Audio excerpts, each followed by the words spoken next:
तो डाकतार के मौजे चवण ते किन चलियो ई गाल ज़ात रख जा ज़ात चने सर का ना आऊं वो ही कम कंदो आया जंहिंमें अवां जी भलाई हुजे। इन मामले में मौजी इज्जत किन रखे को चने सर का ना ही ॾुखियो केस आहे। आऊं नथो चाहियां त थोरी ग़लती जे करे तव्हां इज़त वारा माण्हू कोर्ट जा चक्कर पिया कटियो। हाउ हू चालान करे छॾियुमि, तव्हां हुनजो ज़ामीन कराए वठो। इहा का वॾी ॻाल्हि त न आहे। हू हा चंद्रेश्वर खान, हिकु ॻाल्हि मुंहिंजी यादि करे छॾिजां। कई चंद्रेश्वर खान, कंहिं बि गवर्नमेंट जे ऑफिसर वग़ैरह सां केसनि जे चकर में न अचिजो। बाक़ी अवां जी ॾंडे वारी सरकार पंहिंजी आहे, उनखे जीअं वणे तीअं घुमायो। जरे गुजारो सो सुनो जरी मुंशी सचो हिन डॉक्टर जो दिमाग़ ख़राब आहे।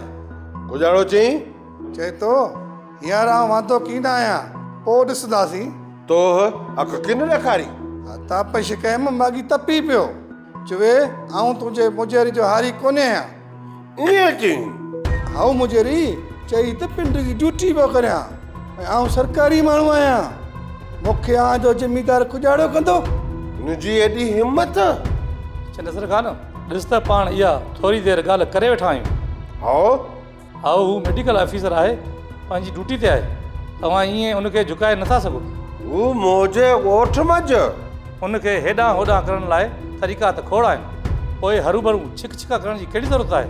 हाउ तो पोइ ईअं बि खासो ॾियूंसि त ऑर्डर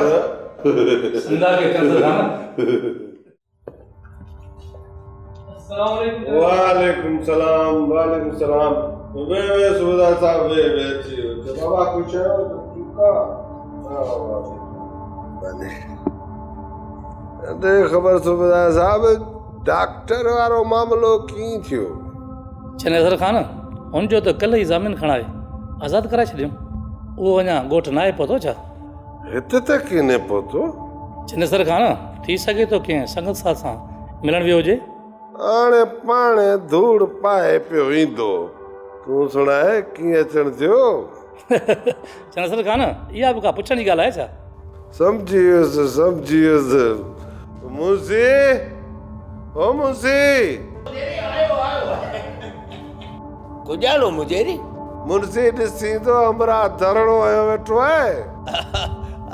हाओ मुजेरी ॾिठुम बि ऐं सम्झम बि। सूबेदार जी पारत आहे मुंशी। आओ मुजेरी तू उल्को मकर। सूबेदार साहब अचो मूंसां गॾु अचो। चङो चंद्रेश्वर खान, हाणे आऊं हलां थो। सिजोड़ी यादि हलो वॾो खपो रही मुजेरी पर हिक असांजी पुख जी निशानी।